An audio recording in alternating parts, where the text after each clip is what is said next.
여러분, 혹시 25년 동안 피 한 방울 섞이지 않은 조카를 친자식처럼 키워주신 분이 계시다면 믿으시겠습니까? 저는 작은아버지 손에 25년을 자랐고 결혼할 땐 제게 1억 5천만 원이라는 전 재산을 쥐어주셨습니다. 그리고 마침내 제가 박사가 되어 돌아온 날, 저는 작은아버지의 믿을 수 없는 모습을 보고 그 자리에 얼어붙고 말았습니다. 저희 채널을 아껴주시는 시청자 여러분, 가족 이야기에 오신 것을 환영합니다. 제가 4살이 되던 해 텅 빈 초가집 대돌 위에서 목 놓아 울던 비쩍 마른 아이를 작은아버지께서 당신의 집으로 데려가신 지 어느덧 25년 사반세기가 흘렀습니다. 이제 30살의 어엿한 가장이 되어 박사학위를 손에 쥐고 따뜻한 가정을 꾸린 지금도 저는 그 운명 같던 오후를 잊을 수가 없습니다. 눈을 감을 때마다 거칠었지만 이상하리만치 따뜻했던 작은아버지의 손길, 다정했던 눈빛, 그리고 제 평생의 길잡이가 되어준 그 나지막한 목소리가 생생하게 떠오릅니다. 또 그치고 작은아빠 따라가자. 이제부터 우리 집이 내 집이야. 그 말씀은 기나긴 제 인생길 내내 저를 지켜주는 주문이 되었고 지칠 때마다 저를 일으켜 세우는 무한한 동력이 되어 주었습니다. 제 이름은 민준입니다. 부모님이 지어주신 이 이름에는 아마 제 삶이 올곧고 성공적인 단 하나의 길을 가기를 바라는 마음이 담겨 있었을 겁니다. 하지만 인생이란 한치 앞을 내다볼 수 없는 것이더군요.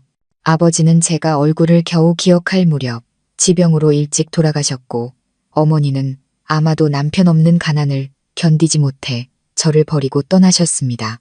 제 어린 시절은 산산조각 난 기억의 파편들과 어린아이가 감당하기엔 너무나 큰 상실의 고통으로 시작되었습니다. 하지만 불행 중 다행이라고 했던가요? 하늘은 제게서 부모님을 앗아가는 대신 친부모님보다 더 진한 사랑을 주신 작은아버지와 작은어머니를 보내주셨습니다. 지난 25년간 저는 두 분의 끝없는 사랑과 보살핌 속에서 자랐습니다. 사람들은 흔히 콩쥐 팥쥐 이야기 속 계모처럼 새로운 사람은 전처 자식을 구박하기 마련이라고들 하지만 제게는 전혀 다른 이야기였습니다. 작은어머니는 저를 아껴주셨을 뿐만 아니라 당신의 친아들처럼 여겨주셨습니다. 작은어머니의 사랑은 친어머니가 제 여린 마음에 남기고 간 거대한 공허함을 남김없이 채워주었습니다. 작은아버지는 엄하셨지만 그 속에는 늘 깊은 자애로움이 있었습니다. 살가운 말씀을 자주 하시는 분은 아니셨지만 아버지의 사랑은 행동으로 나타났습니다. 땀으로 흠뻑 젖은 낡은 작업복, 그리고 저를 가르치기 위해 늦은 밤까지 호롱불 아래서 가계부를 정리하시던 그 모습으로 말입니다. 제 작은 연구실에 앉아 환하게 불이 켜지기 시작하는 도시의 야경을 바라보며 저는 문득 미소 지었습니다. 제 학문적 성취부터 제 가정까지 지금 제가 누리는 이 모든 것은 작은아버지와 작은어머니의 희생과 사랑이라는 주춧돌 위에 세워진 것입니다. 저는 두 분께 평생을 빚졌습니다. 아마 이 생을 다해도 갚지 못할 은혜일 겁니다. 그렇기에 제 인생 이야기는 사실 바다처럼 넓은 마음으로 부모 잃은 조카를 거두어 사회에 필요한 사람으로 키워낸 한 남자, 바로 저의 작은아버지에 대한 이야기입니다. 저는 이 이야기를 단지 기억하기 위해서만이 아니라 제가 어디서부터 왔는지를 잊지 않기 위해 제 자신에게 되새기기 위해습니다. 4살배기 아이의 기억은 보통 희미합니다. 마치 낡은 필름처럼 화면은 흔들리고 소리는 끊겼다 이어지기를 반복하죠. 제 어린 시절이라는 그 흐릿한 필름 속에는 가슴 시리도록 슬픈 장면들이 있습니다. 저는 깡마르고 길게 기침을 토해내던 한 남자를 어렴풋이 기억합니다. 그분은 제 아버지였습니다. 아버지는 앙상한 팔로 저를 안고 용감한 홍길동과 마음씨 착한 심청이 이야기를 들려주시곤 했습니다. 아버지의 목소리는 가냘프게 떨렸지만 그 눈에는 언제나 무한한 사랑이 담겨 있었습니다. 그러던 어느 날 아버지는 더 이상 기침을 하지 않으셨습니다. 차가운 방에 눈을 감고 조용히 누워 계셨죠. 주변 어른들은 모두 슬피 울었습니다. 저는 무슨 일이 일어났는지 이해하지 못한 채 그저 막연한 두려움이 제 마음을 잠식하는 것을 느꼈습니다. 저는 어머니의 손을 붙잡고 물었습니다. 엄마, 아빠는 왜 이렇게 오래 주무세요? 어머니는 대답 대신 저를 품에 안고 흐느껴 오셨습니다. 장례식장의 짙은 향냄새와 구슬픈 곡소리는 아버지가 떠나시던 날에 대한 가장 선명한 기억입니다. 그 의미를 다 알지는 못했지만 저는 그때 처음으로 상실이라는 감정을 느꼈습니다. 아버지가 돌아가신 후 우리의 작은 초가집은 싸늘하게 식어갔습니다. 어머니의 얼굴에서도 웃음이 사라졌습니다. 말이 없어진 어머니는 홀로 툇마루에 앉아 먼 곳을 바라보는 일이 잦아졌습니다. 한 번은 어머니가 저를 안고 속삭이셨던 기억이 납니다. 민준아, 엄마가 미안해. 그때 저는 그저 철없이 어머니 품에 얼굴을 묻었지만 그것이 작별 인사였다는 것은 한참 뒤에야 알았습니다. 며칠 뒤 잠에서 깨어보니 어머니가 보이지 않았습니다. 밥상 위에는 작은 쪽지와 곱게 접힌 제 옷까지 몇 벌이 놓여 있었습니다. 외할머니께서 오셔서 그 쪽지를 읽으시더니 조용히 눈물을 훔치셨습니다. 어머니가 무엇을 썼는지는 몰라도 그날 이후로 저는 다시는 어머니를 볼 수 없었습니다. 동네 사람들은 수군거렸습니다. 어떤 이는 어머니가 다른 남자를 따라갔다고 했고 어떤 이는 멀리 돈 벌러 갔다고 했습니다. 하지만 내 살배기 아이에게 확실한 것은 단 하나, 엄마가 나를 버리고 떠났다는 사실뿐이었습니다. 아버지를 잃은 슬픔이 채 가시기도 전에 어머니에게 버림받았다는 고통이 더해졌습니다. 제 세상은 완전히 무너져 내렸습니다. 저는 외할머니 댁에서 몇 달을 지냈습니다. 연로하신 할머니는 몸도 편찮으셔서 어린 손주까지 돌보는 일은 힘에 부치셨습니다. 이미 쓰러져 가던 초가집은 더욱 스산해졌습니다. 저는 말이 없고 그늘진 아이가 되어 하루 종일 방구석에서 아버지가 사주신 낡은 곰인형만 끌어안고 있었습니다. 누가 엄마에 대해 물으면 저는 울음을 터뜨렸습니다. 제 기억 속 어머니의 모습은 점점 희미해지고 슬픔과 공허함만이 남았습니다. 저는 마치 가지에서 떨어진 나무십처럼 정처 없이 세상에 홀로 남겨진 기분이었습니다. 인생의 첫 시련은 그렇게 갑작스럽고 잔인하게 찾아와 제 영혼에 깊고 영원히 아물지 않을 것 같은 흉터를 남겼습니다. 늦가을 마당 가득 노란 은행잎이 떨어지던 어느 날 오후 작은아버지가 나타나셨습니다. 아버지의 남동생인 작은아버지는 옆마을에서 목수로 일하고 계셨습니다. 형수가 아들을 버리고 떠났고 그 아들이 연로한 외할머니와 힘겹게 살고 있다는 소식을 들으신 겁니다. 작은아버지는 수십리길을 자전거를 타고 단숨에 달려오셨습니다. 햇볕과 바람에 그을린 구릿빛 피부, 못과 망치에 밝힌 굳은 살이 가득한 투박한 손. 작은아버지는 집 안으로 들어서다 부엌 구석에 웅크리고 앉아있는 저를 보시곤 눈빛에 안타까움이 스쳤습니다.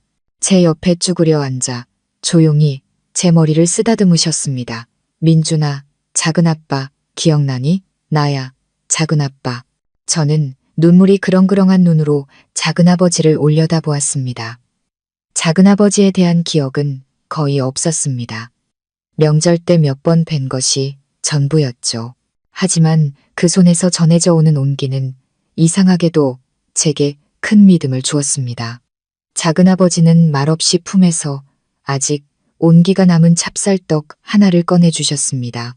자, 따뜻할 때 먹으렴.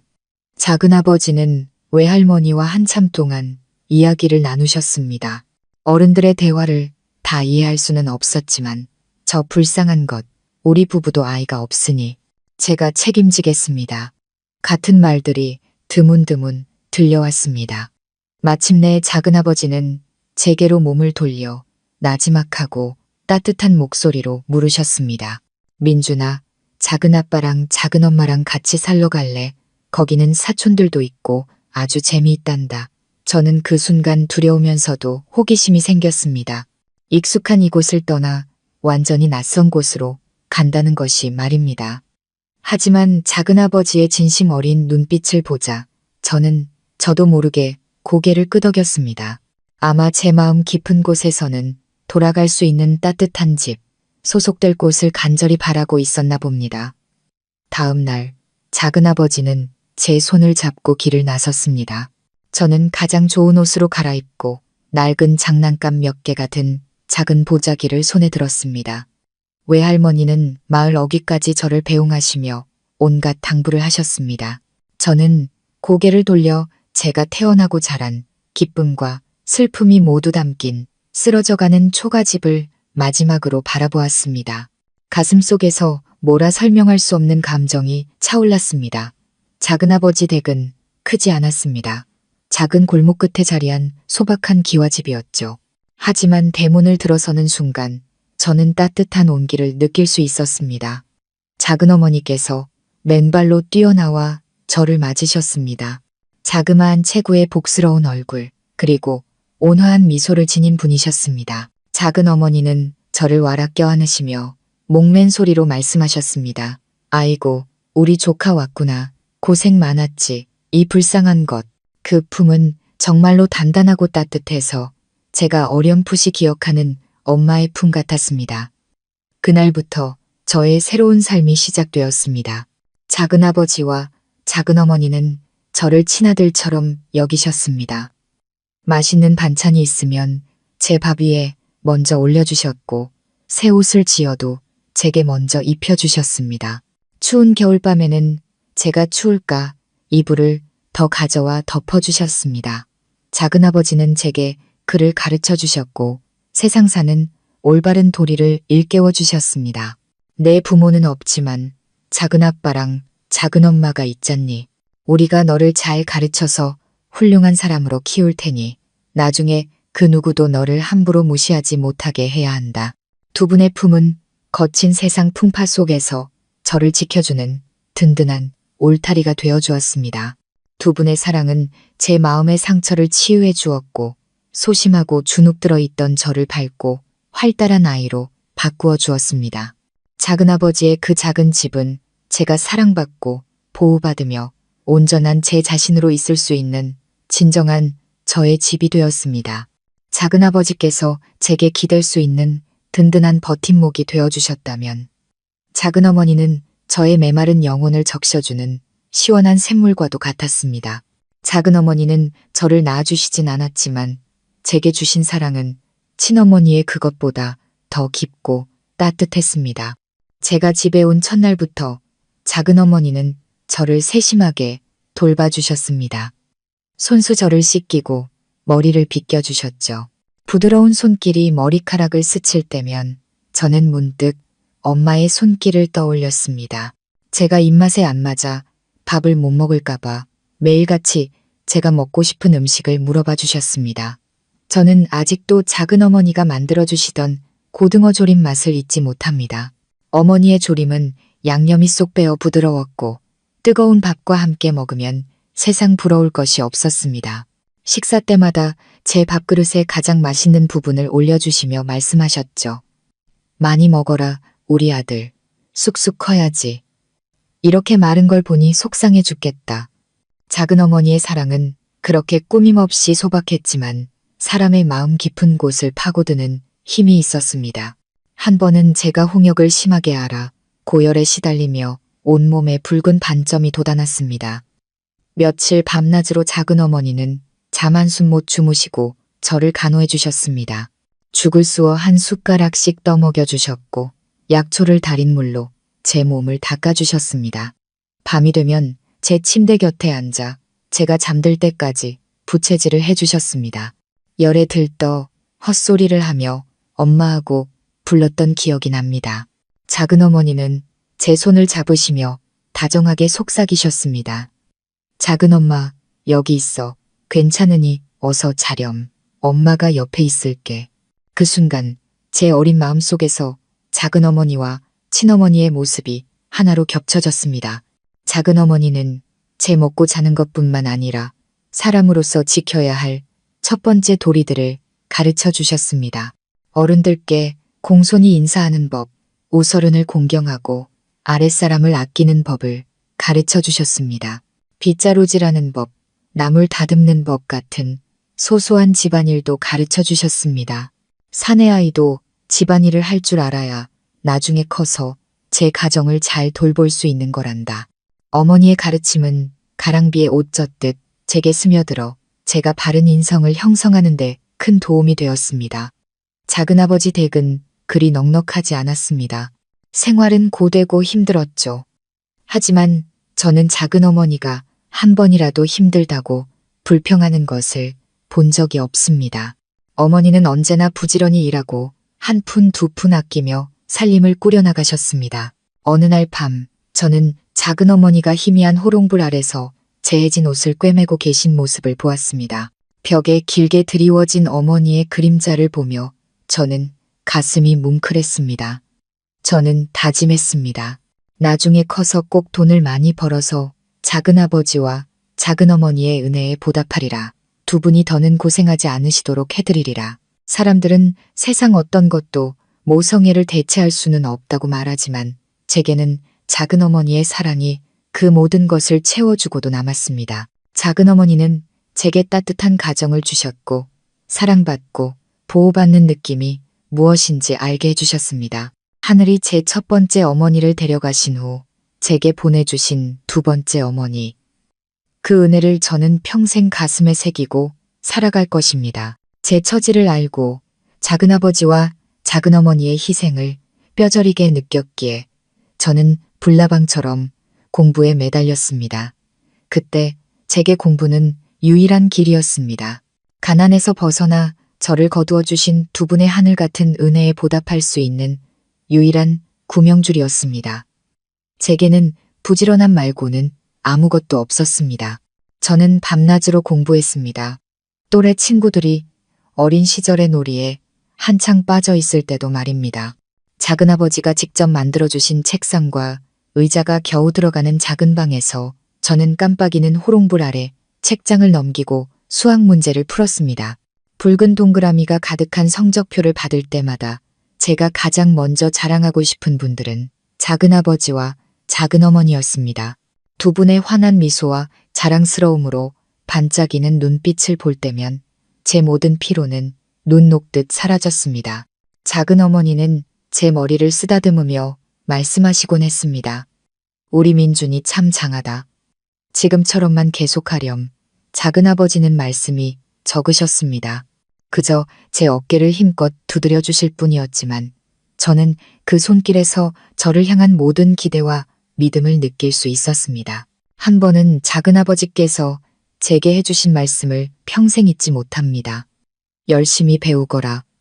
공부는 사람을 배신하지 않는 법이다. 배워야만 세상 사람들 앞에서 고개 빳빳이 들고 살 수 있는 게야. 하늘에 계신 내 부모님도 그걸 보시면 마음이 편하실 게다. 제게 가장 큰 기쁨은 장학금을 받는 것이었습니다. 상이라고 해봐야 새 공책 몇 권, 만년필 한 자루, 혹은 약간의 돈이 전부였지만 저는 그것들을 모두 작은어머니께 가져다 드렸습니다. 어머니는 받지 않으시고 돼지 저금통에 넣으시며 나중에 제가 대학교 갈 때 쓰자고 하셨습니다. 이건 내 노력의 대가잖니. 엄마가 잠시 맡아두는 것뿐이야.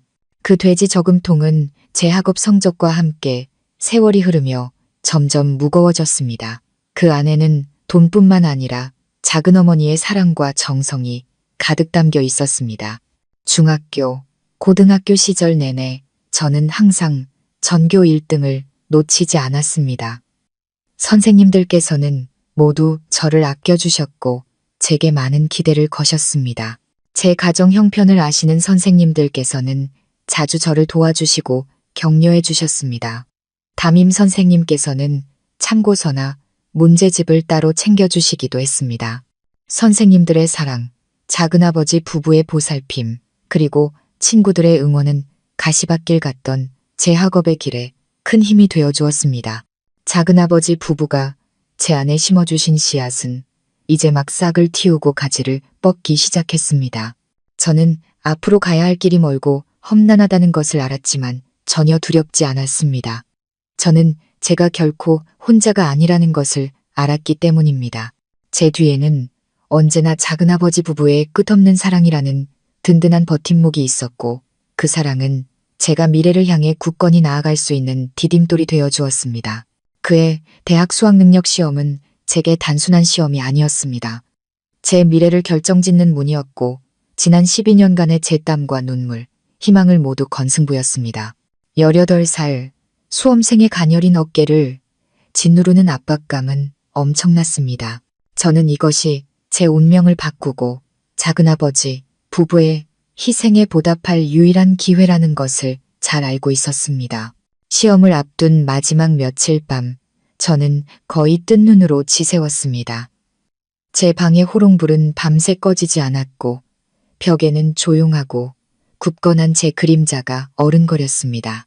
작은아버지 부부도 저 못지않게 마음을 졸이셨습니다. 작은어머니는 매일같이 영양가 높은 음식을 해주시려고 애쓰셨습니다. 이른 새벽부터 시장에 나가 가장 신선한 생선과 채소를 사오셨습니다. 식사 때마다 제 밥그릇에 반찬을 가득 담아주시며 당부하셨죠. 많이 먹어야 공부할 힘이 나지. 아무 걱정 말고 마음 편히 시험만 잘 치르렴. 결과가 어떻게 나오든 넌 언제나 우리 조카야. 어머니의 소박한 말씀은 제 긴장을 풀어주는 진정제와도 같았습니다. 작은아버지는 아무 말씀이 없으셨지만 그 행동이 모든 것을 말해주었습니다.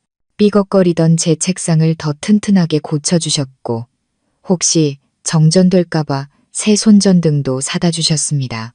밤이면 아버지는 툇마루에 앉아 조용히 담배를 피우시며 제 방 쪽을 바라보곤 하셨습니다. 저는 아버지가 제 잠을 지켜주고 계시다는 것을, 저와 함께 불안을 나누고 계시다는 것을 알았습니다. 시험 당일 작은아버지는 낡은 자전거 뒷자리에 저를 태우고 버스터미널까지 데려다 주셨습니다. 울퉁불퉁한 흙길 위를 자전거는 삐걱거리며 달렸고 아버지의 등은 땀으로 흠뻑 젖어 있었습니다. 터미널에 도착해 자전거를 세운 아버지는 제 어깨를 두드리며 짧게 말씀하셨습니다. 잘하고 와라. 아빤 널 믿는다. 그때 아버지의 눈빛은 엄하면서도 다정했고 바위 같은 믿음이 담겨 있었습니다. 아버지의 격려와 어깨를 두드려 주시던 그 손길은 제게 시험장으로 들어갈 힘과 자신감을 주었습니다. 결과를 기다리는 나날은 제 인생에서 가장 긴 시간이었습니다. 온 가족이 초조하게 하루하루를 보냈습니다. 우체부 아저씨가 골목을 지나갈 때마다 제 심장은 쿵쾅거렸습니다. 그리고 마침내 그날이 왔습니다. 합격 통지서가 집으로 배달되었고 거기에는 서울대학교 역사학과 합격이라는 글자가 선명하게 적혀 있었습니다. 그 순간 저는 울음을 터뜨렸습니다. 기쁨과 안도 그리고 감사함이 뒤섞인 눈물이었습니다. 작은어머니는 저를 와락 껴안고 함께 흐느끼셨습니다. 어머니는 계속해서 하늘이 우리 집을 도우셨구나. 우리 조카가 대학에 붙었어. 라고 되뇌셨습니다. 작은아버지는 한동안 말없이 서 계시다가 이내 눈시울이 붉어지셨습니다.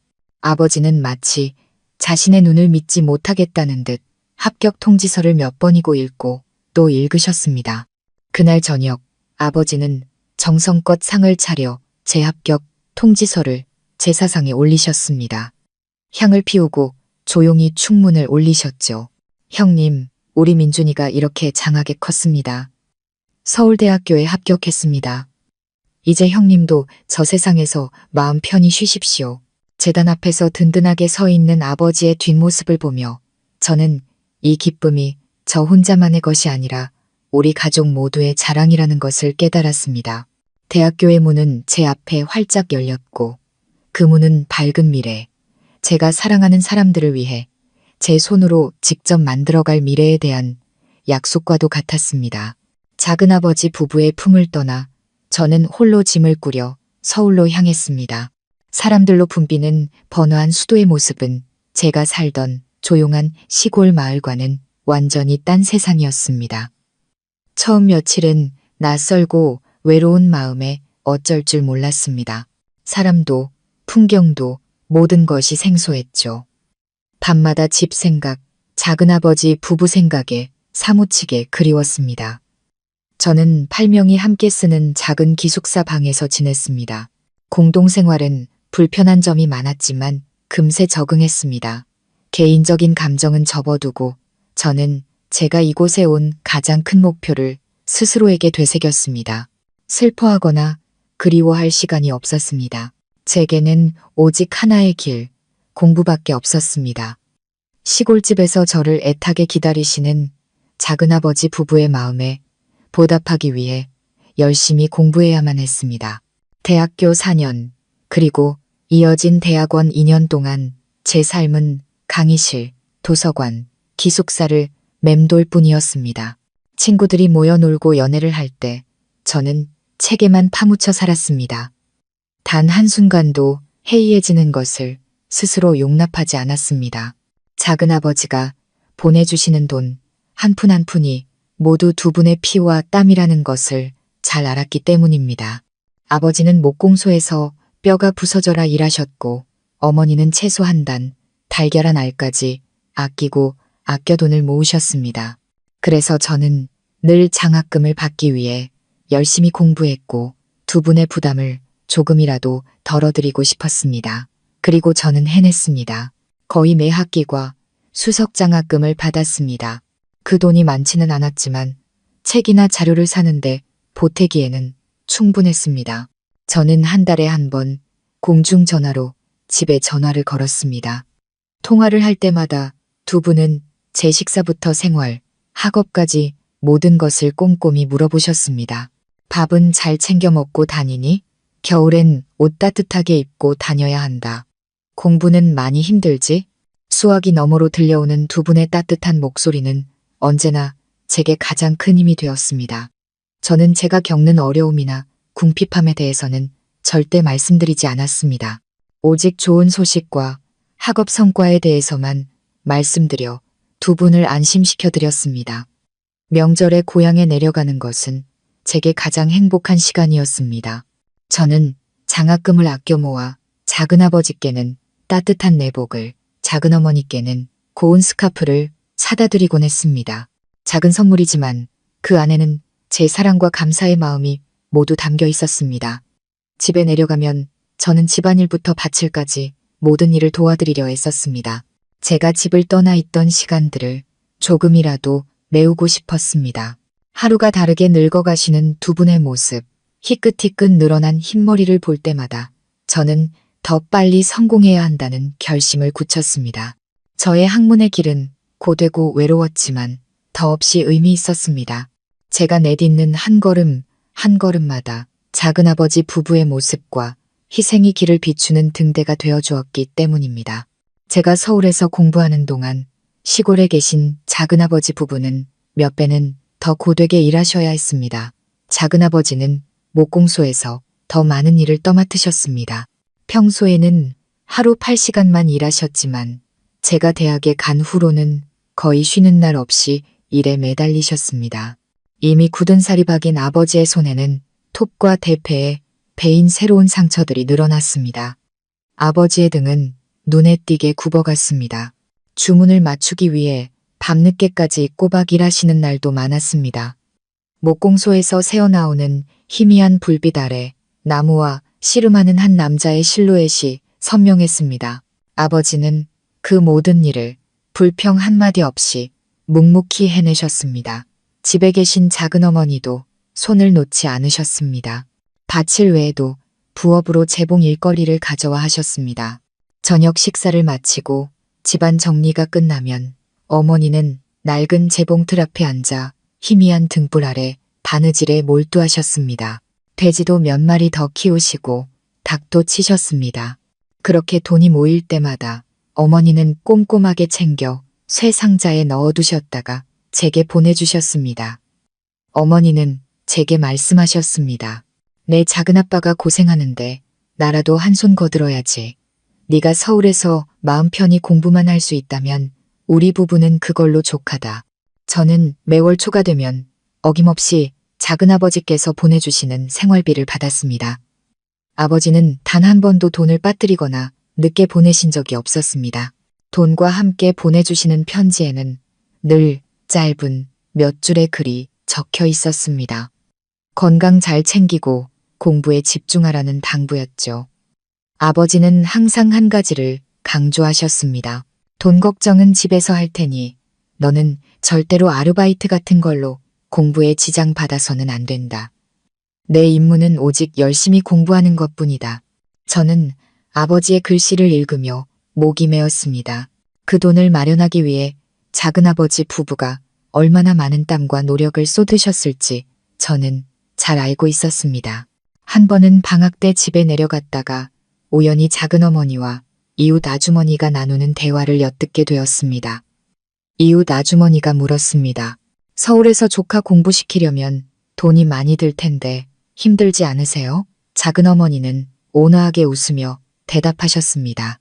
힘들긴 하죠. 언니, 그래도 즐거워요. 우리 민준이가 착하고 공부 잘하는 것만 보면 우리 부부는 아무리 피곤해도 괜찮아요. 자식 교육에 투자하는 게 미래에 투자하는 거잖아요.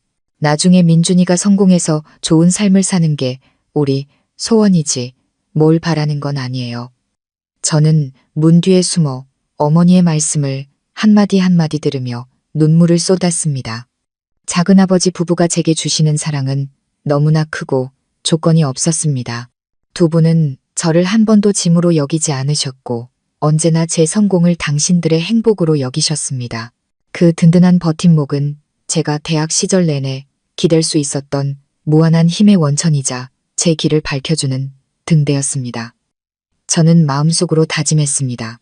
반드시 성공해서 언젠가는 작은아버지 부부가 더 이상 고생하지 않으셔도 되는 제가 두 분을 평생 모실 수 있는 그런 좋은 미래를 만들어 드리리라. 6년간의 대학원 생활이 마침내 끝났습니다. 저는 우수한 성적으로 석사 학위 논문을 통과했습니다. 학위증을 받는 날 저는 이 기쁨을 함께 나눌 작은아버지 부부가 곁에 계셨으면 하고 간절히 바랐습니다. 저는 학위증을 손에 들고 마음속으로 외쳤습니다. 작은아버지, 작은어머니, 제가 해냈습니다. 졸업 후 저는 서둘러 취업하는 대신 연구원의 길을 계속 걷기로 했습니다. 대학 교수가 되어 역사 연구에 매진하겠다는 꿈을 이루기 위해서였죠. 박사 과정에 들어서자 학업에 대한 압박은 어느 정도 줄어들었습니다. 제 자신을 위한 시간이 조금 더 생겼죠. 저는 지식을 넓히고 동료들과 교류하기 위해 전문학회나 학술 세미나에 참석하기 시작했습니다. 그리고 조선시대 역사에 관한 한 학회에서 저는 아내 서연을 만났습니다. 그날 저는 꽤 일찍 도착해서 앞자리에 앉았습니다. 잠시 후 한 여성이 제 옆자리에 와서 앉았습니다. 그녀는 길고 검은색 머리를 단정하게 묶고 있었고 심플한 흰색 셔츠에 어두운 색바지를 입고 있어 지적인 분위기를 풍겼습니다. 제 눈길을 가장 끈 것은 그녀의 눈이었습니다. 맑고 총명하게 빛나는 눈이었죠. 학회 내내 그녀는 열심히 경청했고 때로는 수첩에 무언가를 꼼꼼히 기록했습니다. 토론 시간이 되자 한 노 교수님께서 조선 후기 외교 정책에 관한 상당히 까다로운 질문을 던졌습니다. 강당은 쥐 죽은 듯 조용했고 아무도 의견을 내지 못했습니다. 그런데 갑자기 제 옆에 앉아있던 그녀가 손을 들고 발언을 신청했습니다. 그녀의 목소리는 맑고 또렷했습니다. 그녀는 날카로운 논리와 설득력 있는 증거를 제시하며 자신의 의견을 펼쳤고 강당의 모든 사람들이 놀라움을 금치 못했습니다. 까다롭기로 소문난 그 노 교수님조차 고개를 끄덕이며 감탄했습니다. 저는 옆에 앉아 놀라면서도 감탄했습니다. 저렇게 젊은 여성이 어쩌면 저렇게 깊은 지식을 가질 수 있을까? 학회가 끝나고 저는 용기를 내어 말을 걸었습니다. 저기, 발표 정말 인상 깊게 들었습니다. 대단하시네요. 그녀는 부드럽게 미소 지었습니다. 감사합니다. 저는 서연이라고 해요. 같은 분야를 전공하는 대학원생입니다. 학술지에 실린 선생님의 글을 몇 번 읽었는데 정말 존경스러웠어요. 저는 그녀가 저를 알고 있다는 사실에 놀랐습니다. 우리는 이야기를 나누기 시작했고 우리 사이에 많은 공통점이 있다는 것을 깨달았습니다. 역사에 대한 열정, 옛것에 대한 애정, 그리고 삶을 바라보는 시각까지 비슷했습니다. 그 운명적인 만남은 제 인생에 한 번도 상상해보지 못했던 새로운 장을 열어주었습니다. 그 운명적인 학회 이후 저와 서연은 자주 연락하기 시작했습니다. 처음에는 학문적인 교류, 서로 관심 있는 역사 문제에 대한 대화가 전부였습니다. 우리는 도서관에서 몇 시간이고 함께 자료를 찾고 역사적 사건이나 인물에 대해 토론하곤 했습니다. 이야기를 나눌수록 저는 서연이 단지 똑똑하고 예리할 뿐만 아니라 매우 깊고 섬세한 사람이라는 것을 알게 되었습니다. 점차 우리의 대화는 책 속에만 머물지 않았습니다. 우리는 서로의 삶, 가족, 그리고 미래의 꿈과 계획에 대해 이야기하기 시작했습니다. 저는 서연에게 제 어린 시절과 작은아버지 부부의 하늘 같은 은혜에 대해 털어놓았습니다. 서연은 제 이야기에 귀를 기울였고 그녀의 눈빛에서는 공감과 존중이 느껴졌습니다. 서연도 자신의 가족 이야기를 들려주었습니다.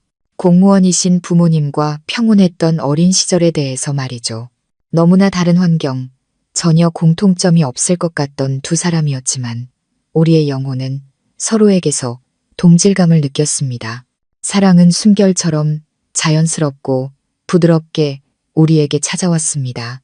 화려한 고백도 낭만적인 데이트도 없었습니다.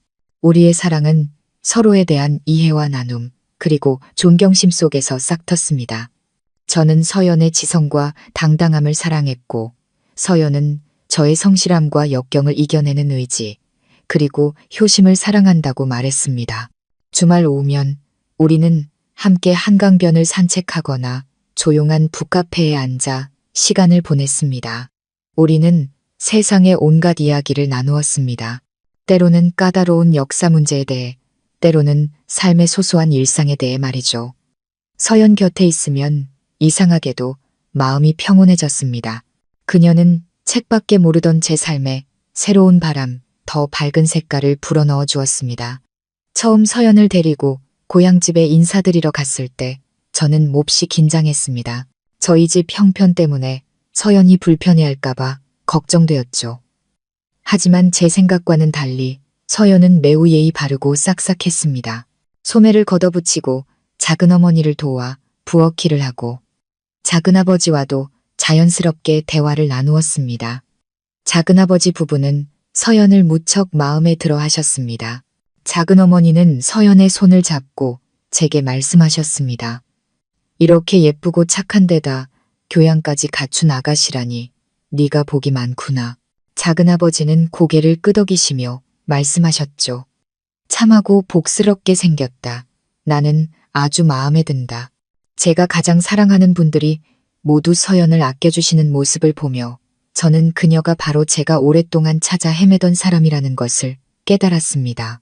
우리의 사랑은 그렇게 공동의 열정과 두 영혼의 교감 속에서 자라나 더욱 단단하고 깊어졌습니다. 저와 서연의 사랑은 그렇게 잔잔하게 흘러갔습니다. 책장 사이에서, 학술 토론회에서, 그리고 서울의 거리를 거닐며 우리는 1년 넘게 사랑을 키웠고 감정은 날이 갈수록 깊어졌습니다.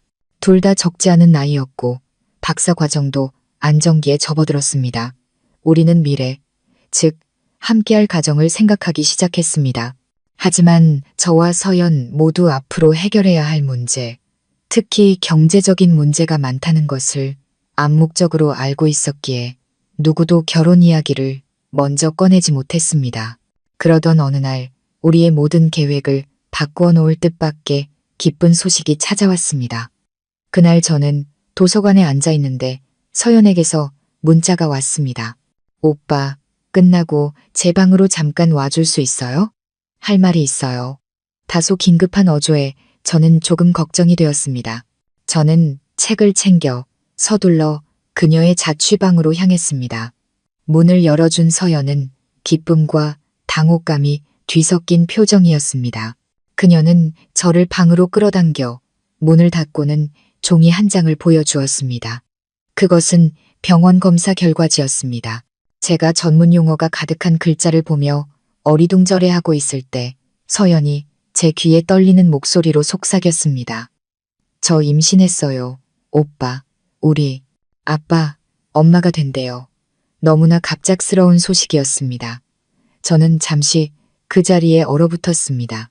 처음 든 감정은 당혹감이 아니라 벅차오르는 행복이었습니다. 내가 아빠가 된다니. 저와 서연의 사랑의 결실인 작은 생명이 곧 태어난다니.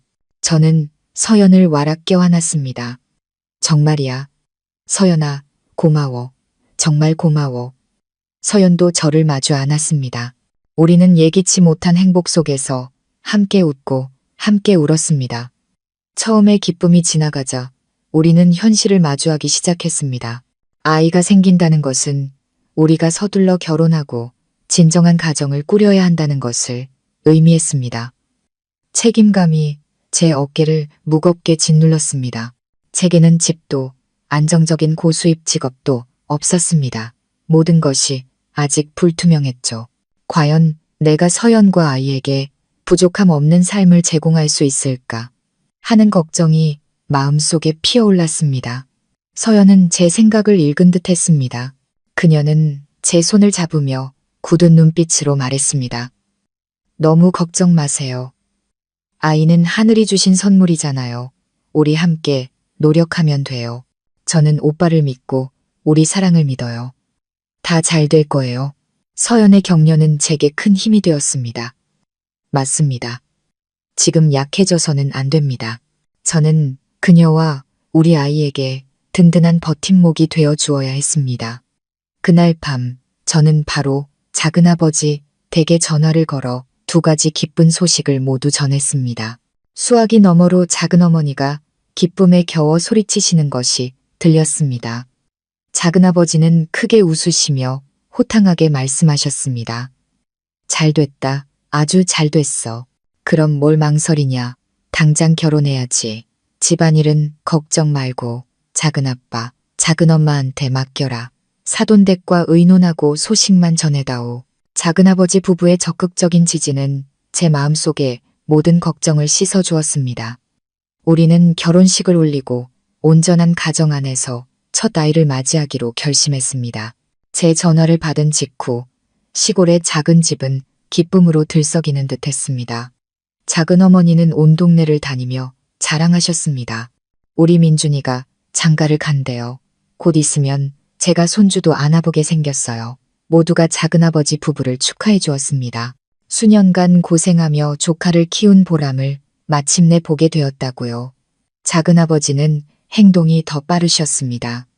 며칠 뒤 제게 전화를 걸어 흥분된 목소리로 말씀하셨습니다. 민준아, 작은엄마랑 얘기 다 했다. 너희 둘이 좋은 날짜 잡아서 알려주렴. 그러면 내가 올라가서 사돈어른들께 정식으로 인사드리마. 결혼식은 제대로 치러야지. 대충 할 수는 없다. 우리 집안 장손인데 서럽게 할 수는 없지. 아버지의 목소리에서 저는 아버지의 크나큰 행복과 기대를 느낄 수 있었습니다. 작은아버지 부부는 아이가 없으셨기에 언제나 저를 친아들처럼 여기셨습니다. 그리고 이제 곧 태어날 제 아이는 아버지가 오랫동안 기다려온 바로 그 손주였습니다. 저는 아버지가 저를 사랑해 주셨던 것처럼 그 아이에게 모든 사랑을 쏟아 부으실 것이라는 것을 알았습니다. 며칠 후 작은아버지는 홀로 버스를 타고 서울로 올라오셨습니다. 제게 미리 알리지 않고 깜짝 놀라게 해주시려던 것이었죠. 그날 저는 학교에 있는데 아버지가 버스터미널에 도착하셨다는 전화를 받았습니다. 저는 서둘러 마중을 나갔습니다. 아버지는 여전하셨습니다. 키 크고 다부진 모습 그대로였지만 머리카락에는 흰머리가 부쩍 늘어 있었습니다. 아버지는 온갖 시골 과일과 토종닭, 쌀, 채소 등을 커다란 보따리 몇 개에 가득 담아오셨습니다. 서연이 몸보신해야 한다면서요. 임신했을 때는 영양가 있는 음식을 잘 챙겨 먹어야 한다고 하셨습니다. 아버지의 꾸밈 없고 소박한 마음에 저는 깊이 감동했습니다. 그날 저녁 저는 아버지를 모시고 서연의 부모님을 뵈러 갔습니다. 서연의 부모님은 서울 토박이로 오래된 아파트에 사셨지만 집은 매우 단정하고 깨끗했습니다. 처음에는 저도 조금 걱정했습니다. 환경과 생활 방식의 차이가 거리감을 만들까 봐서요. 하지만 작은아버지는 특유의 진솔함과 연륜으로 모든 어색함을 금세 풀어주셨습니다. 아버지는 미래의 사돈어른들과 매우 솔직하게 대화를 나누셨습니다. 저희 집안 형편과 제가 어릴 때 부모를 잃은 사정까지 모두 털어놓으셨습니다. 가난을 숨기지 않으셨지만 그 말씀 속에는 역경을 딛고 일어선 조카에 대한 깊은 자부심이 묻어났습니다. 사돈어른, 저희 집이 시골이라 물질적으로는 넉넉지 못해도 정 하나는 넘칩니다.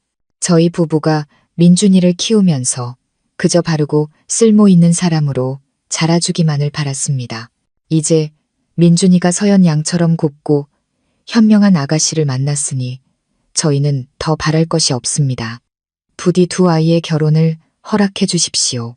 겉으로는 근엄해 보이셨지만 속정이 깊으신 장인어른께서는 작은아버지를 매우 마음에 들어 하셨습니다.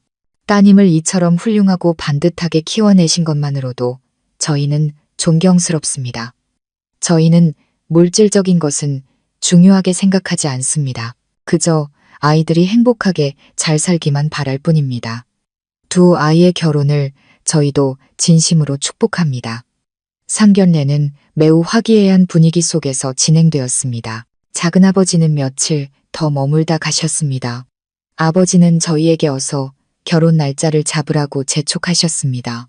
하루라도 빨리 식을 올려야 서연이가 편히 쉬면서 태교를 할 수 있다고요.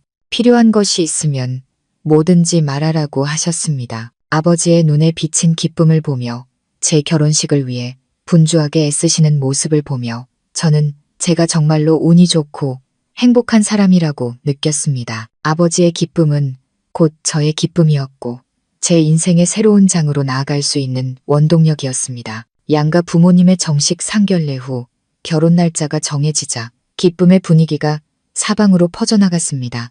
하지만 그 행복감 속에서 제 마음 한편에는 이름 모를 걱정이 싹트고 있었습니다. 바로 돈 걱정이었습니다. 저와 서연은 아직 박사과정 학생이었고 수입은 거의 없었습니다.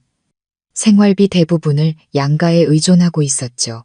이제 결혼 준비에 곧 태어날 아이까지 돈 들어갈 곳은 산더미 같았습니다.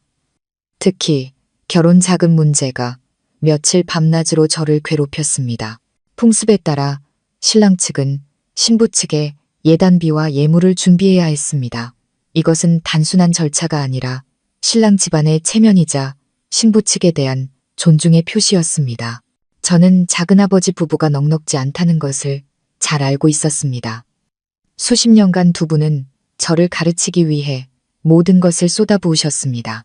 이제 저는 보답은커녕 또다시 짐이 되어버린 셈이었습니다. 어느 날 밤 저는 아버지께 전화를 걸었습니다. 두 분의 안부를 여쭌 뒤 저는 조심스럽게 말을 꺼냈습니다. 작은아버지, 저희 결혼식은 그냥 간소하게 하면 어떨까요? 요즘은 예전 같지 않아서 복잡한 절차는 생략해도 괜찮다고 하더라고요. 서연이랑은 그냥 혼인신고만 하고 양가 가족들끼리 식사 함께 하는 걸로도 충분할 것 같아요. 예단비 문제도 장인, 장모님께 말씀드렸는데 크게 신경 쓰지 않으신다고 하셨어요. 제가 그렇게 말한 것은 진심으로 두 분께 더 이상 부담을 드리고 싶지 않았기 때문입니다. 큰 돈을 마련하시려면 분명 여기저기 돈을 빌리러 다니셔야 할 테니까요. 하지만 제 말이 끝나자마자 수학이 넘어 아버지의 목소리가 단호해졌습니다. 무슨 소리를 하는 게냐? 간소하게라니 그게 무슨 말이냐? 평생에 한 번뿐인 결혼식을 어떻게 대충 치른단 말이냐? 돈 걱정은 하지 마라. 그건 작은아빠가 알아서 할 일이다. 사돈댁에서 괜찮다고 하시는 건 그분들의 배려이시지. 그렇다고 우리가 도리를 다하지 않으면 안 되는 것이다. 네가 허술하게 하면 사람들이 너만 욕하는 게 아니라 조카 교육도 제대로 못 시킨 이 작은아빠, 작은엄마까지 욕 먹이는 게야. 아버지는 조금 누그러진 목소리로 말을 이으셨습니다.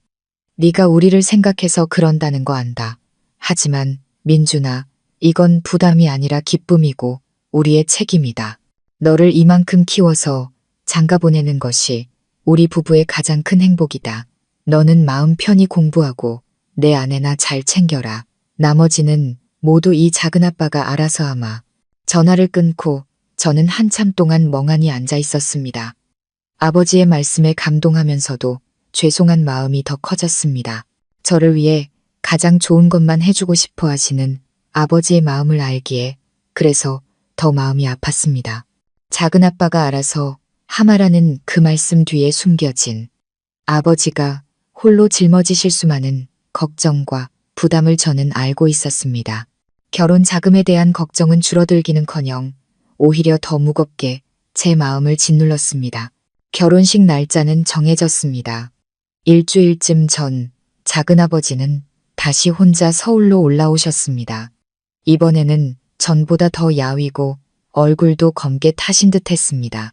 제 결혼식 준비 때문에 무리하게 일하시고 마음고생이 심하셨기 때문일 겁니다. 아버지는 이번에도 서연이 먹을 시골 음식들을 한가득 가져오셨습니다. 그날 저녁 식사 후 아버지는 저를 따로 방으로 부르셨습니다. 의자에 앉으신 아버지는 안주머니에서 낡은 손수건 뭉치를 조심스럽게 꺼내셨습니다. 손수건을 한 겹 한 겹 펼치자 그 안에는 고무줄로 단단히 묶인 가장 큰 단위의 지폐 뭉치가 들어있었습니다. 아버지는 돈 뭉치를 책상 위에 올려놓고 제 쪽으로 밀어주시며 나지막이 말씀하셨습니다. 자, 여기 있다. 1억 5천만 원. 우리 부부가 평생 모은 전 재산이다. 이걸로 결혼 자금에 보태고 다른 필요한 곳에도 쓰거라. 사돈댁 서운하지 않게, 내 아내 기죽지 않게 모든 걸 제대로 준비해야 한다. 저는 책상 위에 돈 뭉치를 보았다가 아버지의 거칠고 굳은 살 박인 손을 보았습니다. 1억 5천만 원.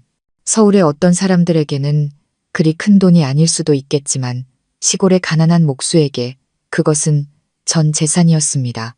그것은 아버지가 수십 년간 땀 흘려 일하신 결과였고 작은어머니가 밤늦게까지 등불 아래서 바느질하며 모으신 돈이었습니다. 이 돈을 모으기 위해 두 분이 얼마나 아끼고 절약하셨을지 눈에 선했습니다. 목이 메어 아무 말도 할 수 없었습니다. 저는 돈 뭉치를 아버지 쪽으로 다시 밀었습니다. 아버지, 못 받겠습니다. 너무 큰 돈이에요. 이건 아버지, 어머니 노후, 자금이잖아요. 제가 어떻게 이걸 받아요. 제 일은 제가 알아서 하겠습니다. 작은아버지는 미간을 찌푸리시며 엄하게 말씀하셨습니다. 무슨 소리냐. 네가 알아서 하다니 뭘로 알아서 한단 말이냐. 너는 아직 공부하는 학생이고 내 아내는 곧 아이를 낳을 텐데 내가 널 챙기지 않으면 누가 챙기겠느냐. 어서 바꿔라. 두말하게 하지 마라. 이건 내가 너한테 주는 게 아니라 내 손주한테 주는 것이다. 집안 어른으로서의 책임이다. 이 돈으로 결혼식 잘 치르는 것이야말로 네가 우리에게 효도하는 것이다. 제가 여전히 망설이자 아버지는 제 어깨를 두드리며 믿음 가득한 눈빛으로 저를 바라보셨습니다. 민준아, 네가 똑똑한 아이라는 거 안다. 네가 돈을 못 벌까봐 걱정하는 게 아니야. 하지만 지금은 네게 가족의 도움이 필요한 때다. 그냥 바꿔라. 나중에 네가 성공하고 여유가 생기면 그때 우리에게 효도해도 늦지 않다. 지금 네가 이걸 거절하면 그건 우리를 남으로 여기는 것과 마찬가지다. 아버지의 말씀에 저는 더 이상 거절할 수 없었습니다. 저는 떨리는 손으로 돈 뭉치를 받았습니다. 그 무게는 단순히 물질적인 무게가 아니라 사랑과 희생 그리고 기대의 무게였습니다. 눈물이 하염없이 흘러내렸습니다. 저는 어린아이처럼 아버지를 끌어안고 울었습니다. 그것은 서러움의 눈물이 아니라 무한한 감사함의 눈물이었습니다. 제게 1억 5천만 원이라는 이 돈은 다른 이름, 즉 사랑이라는 이름으로 불렸습니다. 저희 약혼식은 쌀쌀한 바람이 불던 어느 늦가을 서울에서 열렸습니다. 날씨는 추웠지만 모두의 마음은 따뜻했습니다. 신랑 측에서는 작은아버지를 필두로 시골에서 올라오신 몇몇 친척분들이 함께 해주셨습니다. 제가 사드린 새 양복을 입으신 작은아버지는 한결 의젓하고 품이 있어 보이셨습니다. 아버지는 예단비 1억 5천만 원이 담긴 함을 소중히 들고 신랑 측 대표로 당당하게 신부 집으로 들어서셨습니다. 서연의 가족들은 저희를 매우 따뜻하게 맞아주셨습니다. 서연의 부모님은 교양 있고 온화한 분들이셨습니다. 인사를 나눈 뒤 양가 가족들은 자리에 앉아 이야기를 나누었습니다. 작은아버지는 신랑 측 대표로서 진솔하고 소박한 말씀을 하셨습니다. 딸을 믿고 맡겨주신 사돈댁에 감사를 표하며 서연을 친딸처럼 아끼겠다고 약속하셨습니다. 예물을 교환하는 순서가 되자 분위기는 한층 더 경건해졌습니다. 작은아버지는 예단함을 장인어른께 정중히 건네셨습니다. 장인어른께서 함을 열어 그 안에 돈을 보셨을 때 잠시 놀란 표정을 지으셨습니다. 장인어른은 작은아버지를 보았다가 다시 저를 보셨습니다. 그 눈빛에는 깊은 생각이 담겨 있는 듯 했습니다. 기본적인 절차가 끝난 후 장인어른께서 말씀을 청하셨습니다. 어른께서는 자리에서 일어나 차분하지만 또렷한 목소리로 말씀하셨습니다. 사돈어른 그리고 여러 어르신들, 오늘 이 자리는 두 아이뿐만 아니라 우리 두 집안 모두에게 기쁜 날입니다. 먼 길마다 않고 귀한 예물을 가지고 와주신 신랑 측에 진심으로 감사드립니다. 특히 사돈어른 내외분의 그 깊은 마음에 깊이 감사드립니다. 이 예물을 마련하시기까지 얼마나 애쓰셨을지 저희도 잘 알고 있습니다. 장인어른은 잠시 말을 멈추셨다가 이으셨습니다. 하지만 제가 전에도 말씀드렸듯이 저희가 딸을 시집 보내면서 가장 바라는 것은 아이들의 행복이지 물질적인 것이 아닙니다. 사돈 내외분의 그 귀한 마음은 저희가 감사히 받겠습니다. 하지만 이 예단비는 아이들의 복을 비는 의미에서 상징적으로 일부만 받도록 하겠습니다. 6,800만 원, 부자 되라는 의미의 이 돈만 받고 아이들이 앞으로 하는 일마다 잘 풀리고 행운이 가득하기를 빌겠습니다. 나머지 돈은 두 아이가 새로운 삶을 시작하는데 보탬이 되도록 자본금으로 돌려주고자 합니다. 그렇게 말씀하시고 장인어른은 직접 돈다발에서 6,800만 원을 꺼내셨습니다. 그리고 남은 돈을 정성껏 싸서 양가 어른들이 보는 앞에서 저와 서연에게 건네주셨습니다. 장인어른의 행동과 말씀에 그 자리에 있던 모든 사람들이 깊이 감동했습니다. 서연을 보니 그녀의 눈시울도 붉어져 있었습니다. 저는 이처럼 사려 깊은 집안의 사위가 된 것이 얼마나 큰 행운인지 깨달았습니다. 신부 측의 따뜻한 마음 덕분에 저희 약혼식은 그 어느 때보다 따뜻하고 의미 있는 자리가 되었습니다. 장인어른께서 남은 돈을 돌려주셨을 때 작은아버지는 사양하려고 하셨습니다. 그것이 예의에 어긋난다고 생각하셨기 때문입니다. 하지만 장인어른의 단호하고 진심 어린 표정을 보시고는 더 이상 아무 말씀도 하지 않으셨습니다. 그것이 사돈댁의 진심이라는 것을 이해하셨기 때문입니다. 약혼식은 화기애애한 분위기 속에서 끝났습니다. 그날 밤 친척들이 모두 돌아가고 제 작은 자취방에는 저와 서연 그리고 작은아버지만 남았습니다. 작은아버지는 저희 두 사람을 불러 앉히고 말씀하셨습니다. 아버지는 장인어른께서 돌려주신 돈, 봉투를 제게 건네셨습니다. 민준아, 오늘 나는 내 장인, 장모님의 그 깊은 마음에 정말 감동했다.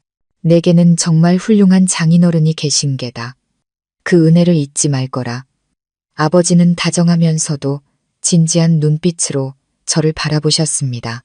이 돈은 원래 내가 다시 가져가려고 했다만 생각해보니 내 장인어른 말씀이 옳다. 그러니 가져가지 않으마. 이 돈은 너희 두 사람에게 맡기겠다. 저는 서둘러 손사래를 쳤습니다. 아니에요, 아버지. 이미 너무 많은 것을 해주셨어요. 이 돈은 아버지가 가져가셔서 두 분을 위해 쓰세요.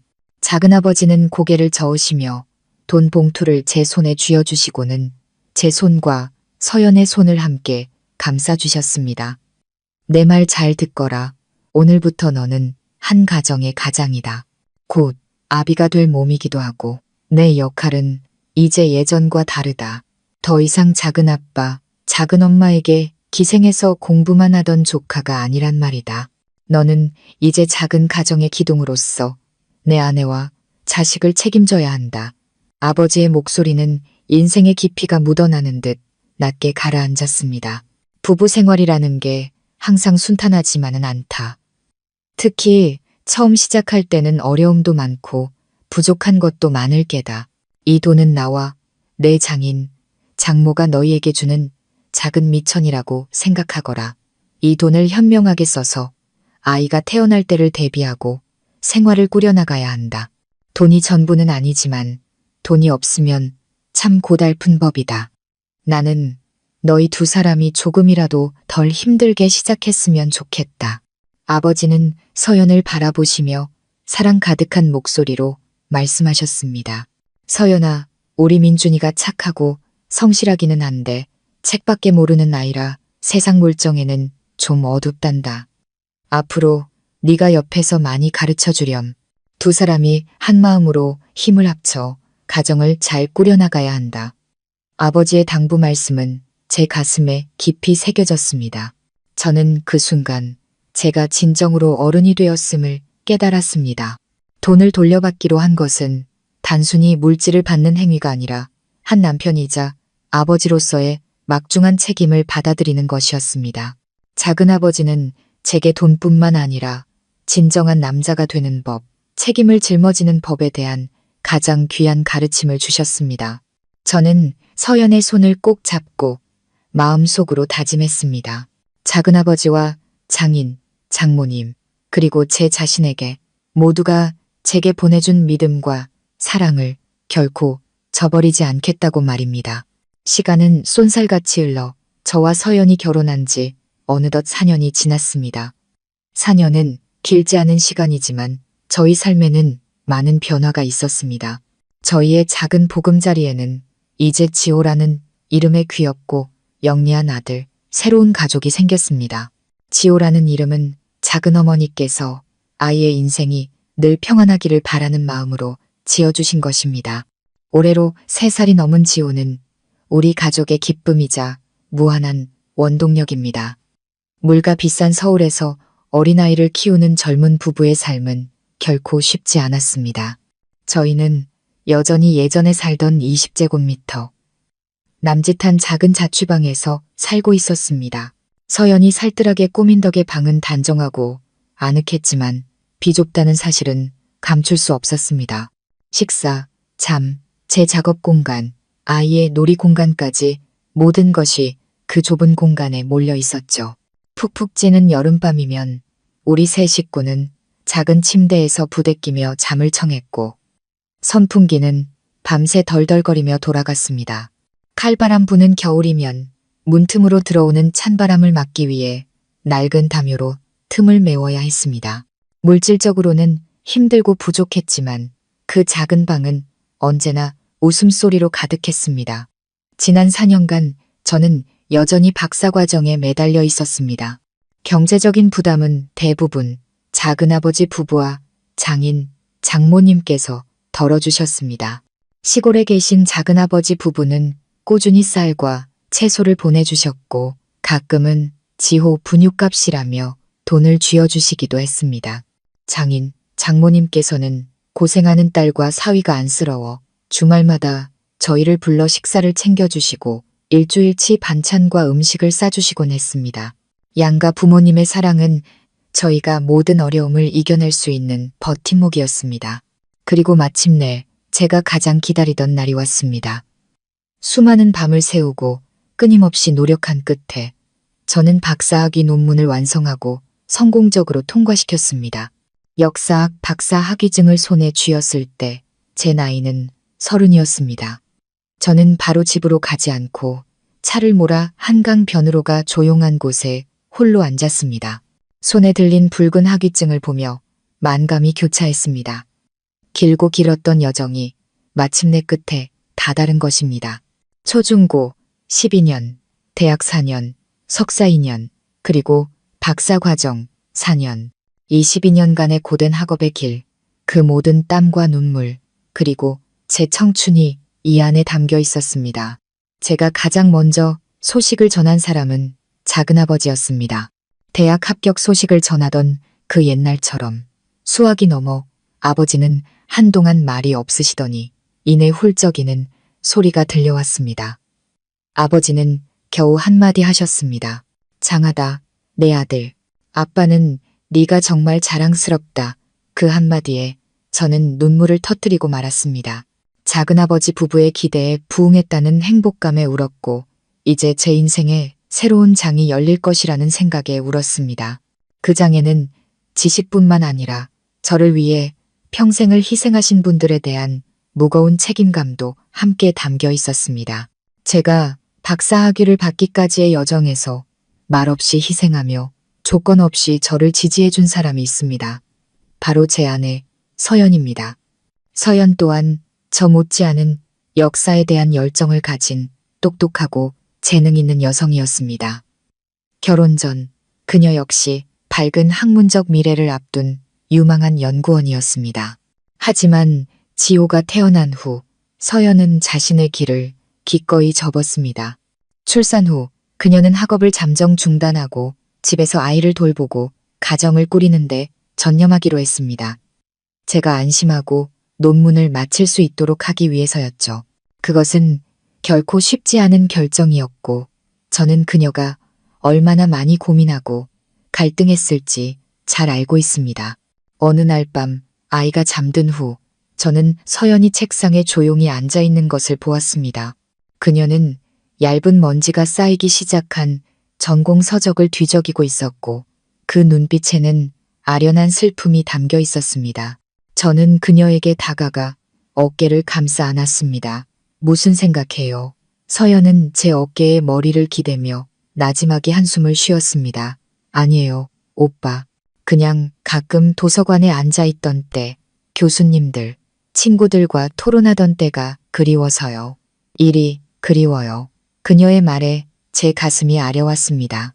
저는 그녀의 손을 잡으며 죄책감 가득한 목소리로 말했습니다. 서연아, 미안해. 다 나 때문이야. 나 때문에 당신이 학업을 중단하고 꿈을 포기해야 했잖아. 서연은 고개를 저으며 저를 보고 미소 지었습니다. 그렇게 말하지 마세요. 이건 제 선택이지. 누구의 잘못도 아니에요. 지금 우리 가족은 아이를 돌볼 사람이 필요하고 오빠는 논문 마지막 단계라 집중해야 하잖아요. 제가 한 걸음 물러나서 오빠가 앞으로 나아갈 수 있다면 그게 맞는 거죠. 공부는 앞으로도 계속할 수 있어요. 나중에 아이가 더 크고 우리 형편도 나아지면 다시 시작할 거예요. 꿈은 잠시 접어두는 거지 포기하는 게 아니에요. 서연이 그렇게 말해도 제 마음속 죄책감은 사라지지 않았습니다. 그녀의 희생은 너무나 컸습니다. 그녀는 저의 버팀목이 되기 위해 자신의 경력을 포기한 것입니다. 그녀의 지식과 포부는 사라진 것이 아니라 따뜻한 밥상으로 깨끗하고 향기로운 옷으로 아이가 아플 때 밤을 새우는 간호로 그리고 제가 연구에 어려움을 겪을 때마다 건네는 격려와 위로로 바뀌었습니다. 서연은 단순히 현명한 아내이자 어머니일 뿐만 아니라 제게 가장 날카로운 동료이자 영혼의 동반자였습니다. 제가 논문에 어떤 문제로 막혀 밤을 새울 때면 서연이야말로 저와 함께 앉아 자료를 찾아주고 새로운 아이디어와 시각을 제시해주던 사람이었습니다. 그녀의 지성과 예리함은 결코 녹슬지 않았습니다. 제가 받은 박사 학위는 그 절반이 실은 그녀의 것이었습니다. 저는 마음속으로 다짐했습니다. 제 일이 안정되면 가장 먼저 서연이 학교로 돌아가 중단했던 꿈을 다시 펼칠 수 있도록 모든 지원을 아끼지 않으리라. 저는 그녀에게 하나의 경력, 하나의 미래를 빚진 셈입니다. 박사 학위증을 손에 쥐고 저는 20년 넘게 이어진 학업의 길을 공식적으로 마무리하고 일하고 돈을 버는 인생의 새로운 장을 열었습니다. 제 목표는 분명했습니다. 저는 제가 졸업한 역사학과의 강사로 임용되었습니다. 전공과 열정에 맞는 일이었지만 신임 강사의 초봉과 수당을 합쳐도 서울에서 빠듯하게 생활할 수 있는 정도였습니다. 현실의 벽은 생각보다 높았고 학문적 즐거움은 금세 생활고에 대한 걱정으로 바뀌었습니다. 집세, 아이, 기저귀와 분유값, 전기세와 수도세, 매달의 식비까지.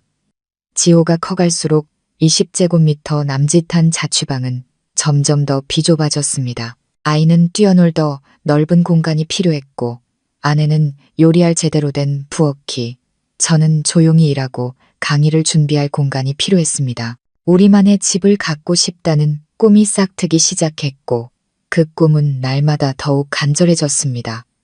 하지만 그 집은 단순히 우리 세 식구만을 위한 것이 아니었습니다. 제 마음 깊은 곳에서 그 집은 제 인생 최대의 소원을 이루기 위해 아주 크고 훌륭해야만 했습니다. 바로 작은아버지와 작은어머니를 모시고 와 봉양하는 것이었죠.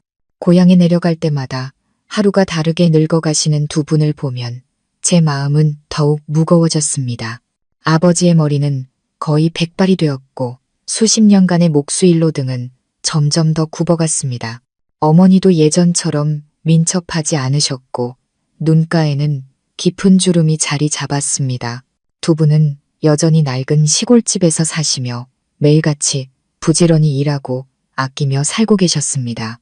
작은아버지 부부는 저를 위해 평생을 희생하셨습니다.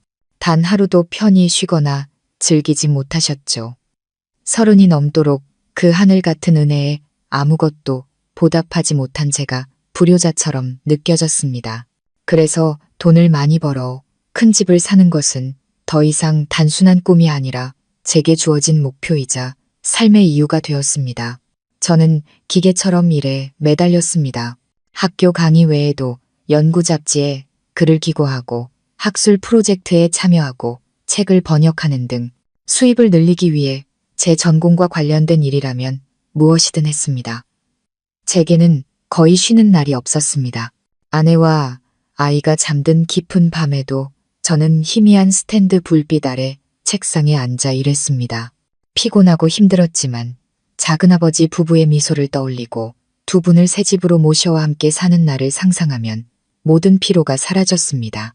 그것은 제가 반드시 갚아야 할 은혜의 빚이었고 저는 제 모든 힘과 지혜 그리고 제 인생을 바쳐 그 빚을 갚을 작정이었습니다.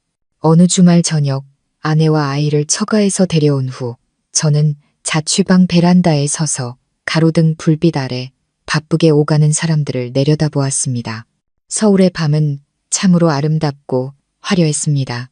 하지만 이 도시에서 굳건히 자리 잡고 사랑하는 사람들에게 풍족한 미래를 만들어주기 위해서는 지금보다 훨씬 더 많이 노력해야 한다는 것을 알았습니다. 방에 있던 서연이 따뜻한 물 한 잔을 들고 나왔습니다. 그녀는 제 옆에 서서 부드럽게 팔짱을 꼈습니다. 또 무슨 걱정 있어요? 저는 아내를 돌아보며 미소 지었습니다. 불빛 아래 그녀의 눈에 비친 피곤함과 사랑을 똑똑히 볼 수 있었습니다. 저는 그녀를 품에 안고 속삭였습니다. 아무 걱정 안 해.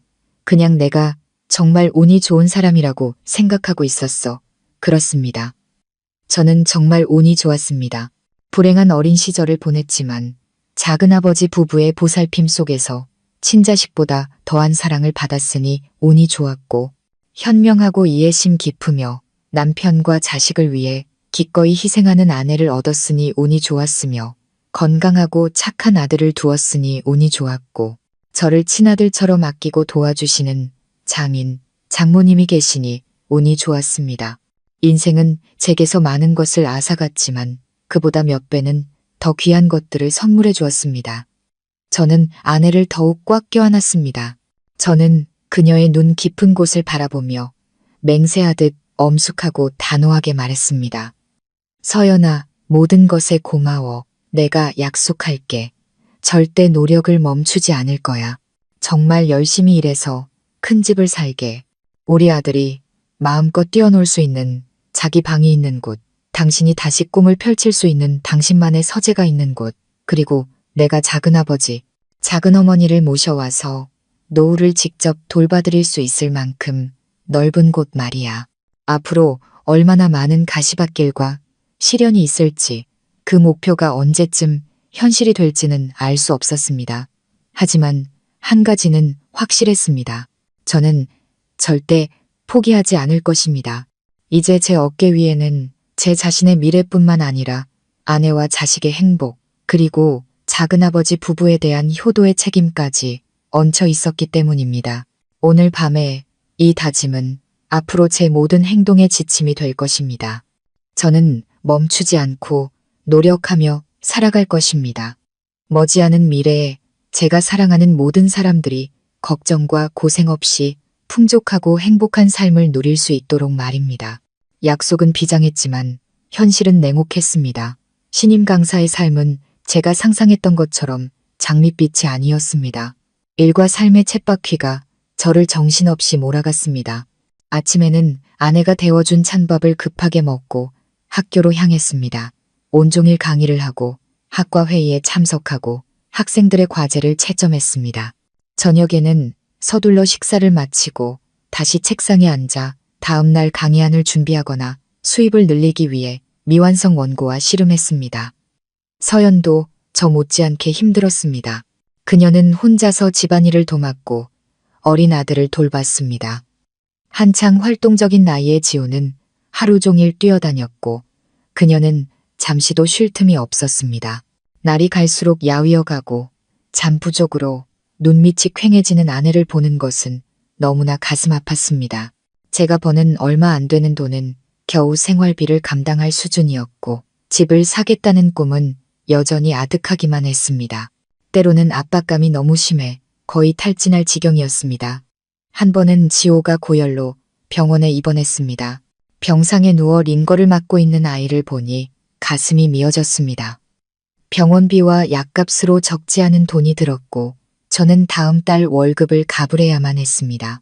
그날 밤 병원 복도에 앉아 있는데 저는 진정한 무력감을 느꼈습니다. 머릿속에 지식은 가득하고 학위도 손에 쥐었지만 정작 아이가 아플 때 병원비조차 감당하기 힘든 제 자신이 초라했습니다. 서연이 옆에 와서 제 손을 잡았습니다. 곧 괜찮아질 거예요. 너무 자책하지 마세요. 우리 아직 젊고 건강하잖아요. 천천히 노력하면 다 나아질 거예요. 서연의 말은 언제나 제게 가장 효과적인 정신적 치료제였습니다. 하지만 저는 우리가 언제까지나 천천히 갈 수만은 없다는 것을 알았습니다. 시골의 작은아버지 부부는 점점 늙어가시고 아들은 커가고 있었습니다. 저는 다른 길, 더 빠른 길을 찾아야만 했습니다. 바로 그 어려운 시기에 뜻밖의 기회가 찾아왔습니다. 어느 날 학과장님께서 저를 부르셨습니다. 학계의 권위자이신 교수님께서는 저를 매우 아껴주셨습니다. 교수님은 제게 한 대형 출판사에서 온 이메일을 보여주셨습니다. 그들은 대중, 특히 젊은 세대를 대상으로 한 새로운 한국사 시리즈 출판을 계획하고 있었고 새롭고 매력적인 문체로 글을 쓸 수 있는 저자를 찾고 있었습니다. 그리고 교수님께서 저를 추천하신 것이었습니다. 이건 아주 좋은 기회야, 민준군. 교수님께서 말씀하셨습니다. 수입 면에서도 도움이 될 뿐만 아니라 더 중요한 것은 자네의 역사 지식을 대중에게 더 가까이 다가가게 할 수 있다는 점이지. 자네는 지식도 깊고 글솜씨도 좋으니 잘 해낼 거라고 믿네. 잘 생각해보게. 저는 출판사의 기획안을 손에 들고 있었습니다. 심장이 두근거렸습니다. 바로 이거다. 이것이야말로 내가 찾고 있던 길일지도 모른다. 열정을 만족시키면서 동시에 경제적인 문제도 해결할 수 있는 길. 어두운 터널 끝에서 희미한 희망의 빛이 보이기 시작했습니다. 새로운 책 프로젝트에 대한 희망으로 부풀어 있을 때 고향에서 걸려온 한 통의 전화가 저를 다시 공포 속으로 밀어 넣었습니다. 그날 저는 강의를 마치고 돌아와 아내와 함께 아이를 씻기고 있었는데 전화가 울렸습니다. 작은 어머니셨습니다. 저는 반갑게 전화를 받았습니다. 여보세요, 어머니, 저예요. 두 분 다 잘 지내시죠? 수화기 넘어 어머니의 목소리는 공포로 떨리고 있었습니다. 민준아, 내 작은아빠가 떨어졌어. 심장이 쿵 하고 내려앉는 것 같았습니다. 저는 간신히 평정을 유지하며 물었습니다. 어디서 떨어지셨어요? 어머니, 괜찮으세요? 많이 다치셨어요? 어머니는 울음을 터뜨리셨습니다. 오늘 오후에 지붕에 깨진 기왓장 몇 개 고치러 올라갔다가 발을 헛디뎌서 마당으로 떨어졌어. 피를 너무 많이 흘려서 동네 사람들이 보건소로 데려갔는데 거기서는 너무 심해서 안 된다고 당장 군 병원으로 가야 한다고 하더라. 나 너무 무섭다. 아가. 귀가 멍해졌습니다. 작은아버지는 제게 단순한 삼촌이 아니라 아버지였고 제 세상의 전부였습니다. 아버지께 무슨 일이 생긴다는 것은 상상조차 할 수 없었습니다. 저는 서둘러 어머니를 안심시켰습니다.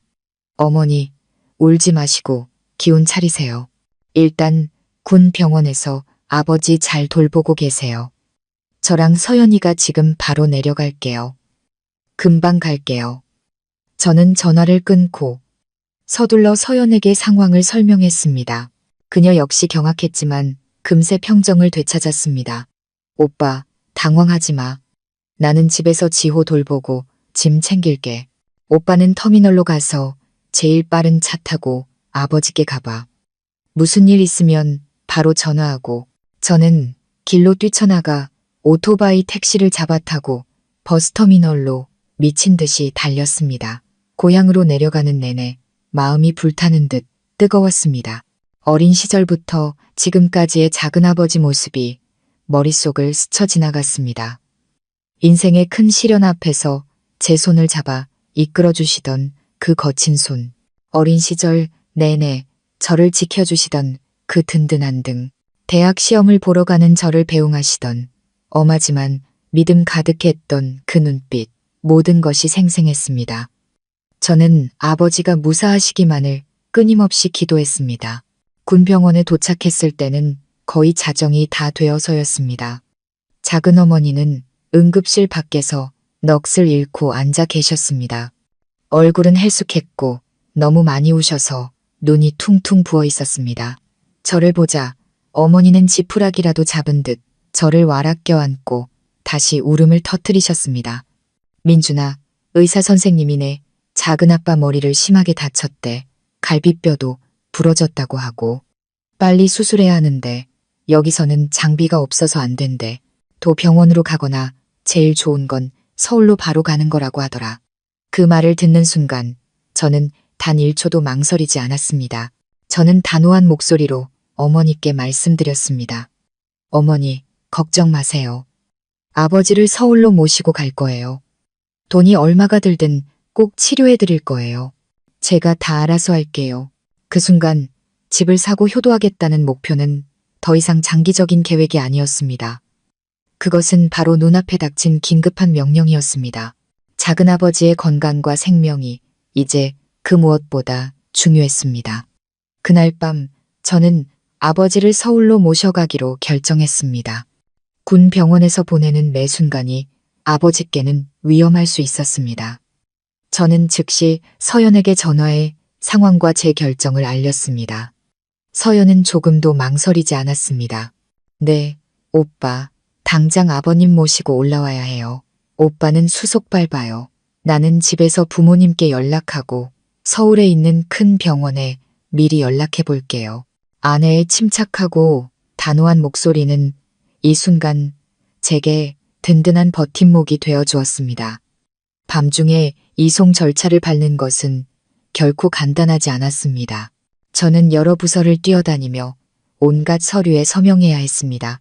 결혼식 때 남았던 얼마 안 되는 돈과 그동안 부업으로 모은 돈을 거의 다 써서 구급차 비용과 이를 신속하게 처리하기 위한 비용을 마련해야 했습니다. 작은 어머니는 그저 한 곳에 앉아 눈물 젖은 눈으로 응급실을 바라보며 끊임없이 기도만 하셨습니다.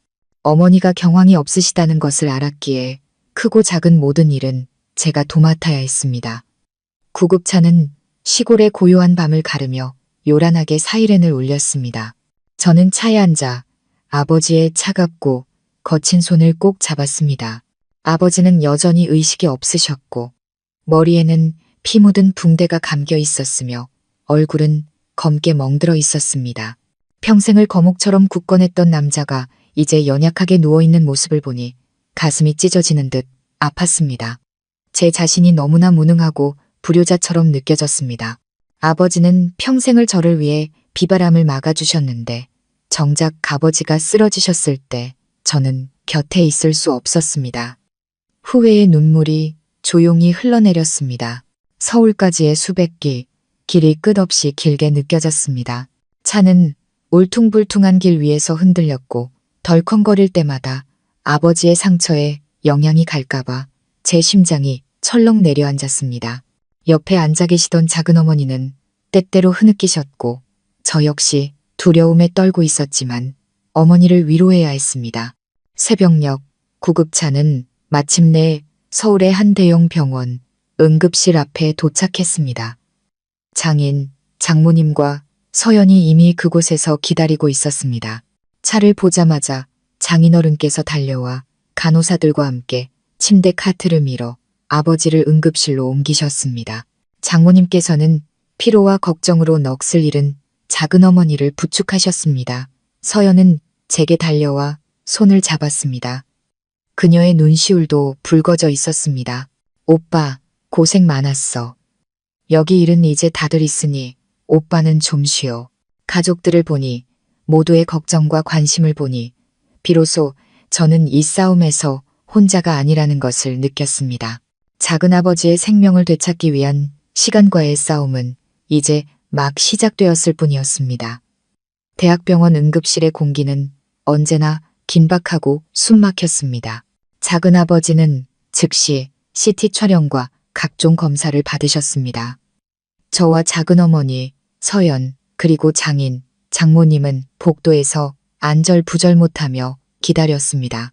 시간은 돌덩이를 매단 듯 무겁게 흘러갔습니다. 한참 후 근엄한 표정의 나이든 의사 선생님 한 분이 나오셨습니다. 선생님은 저를 불러 결과를 알려주셨습니다. 아버지의 상태는 군 병원의 진단보다 훨씬 심각했습니다.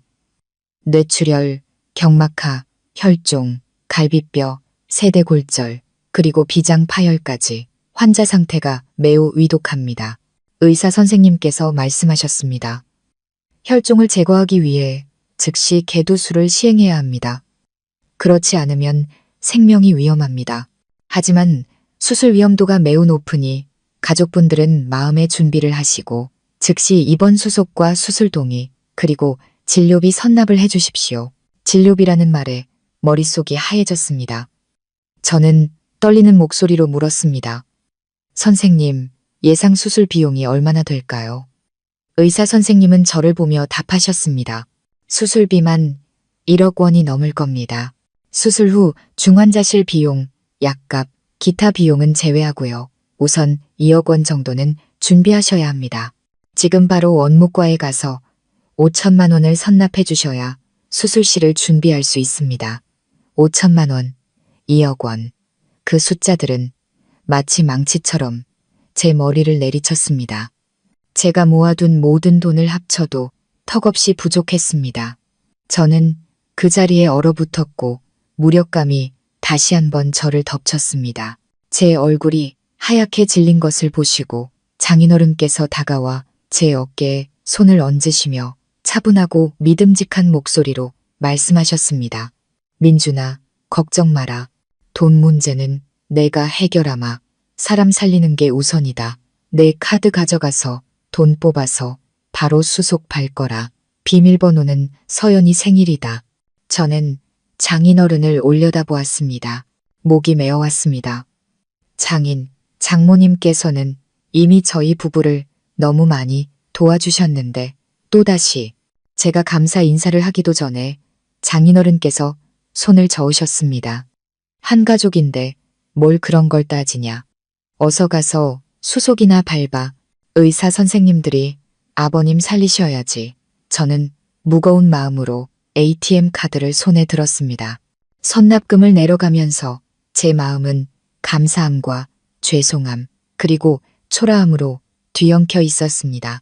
수속을 마치고 돌아오니 서연이 작은 어머니를 위로하고 있었고 어머니는 여전히 울고 계셨습니다. 장모님께서는 따뜻한 죽 몇 그릇을 사오셨습니다. 우리는 수술실 밖에서 기나긴 기다림을 시작했습니다. 수술실 등불이 켜지고 차가운 문이 닫히면서 우리는 아버지의 생과 사로부터 격리되었습니다.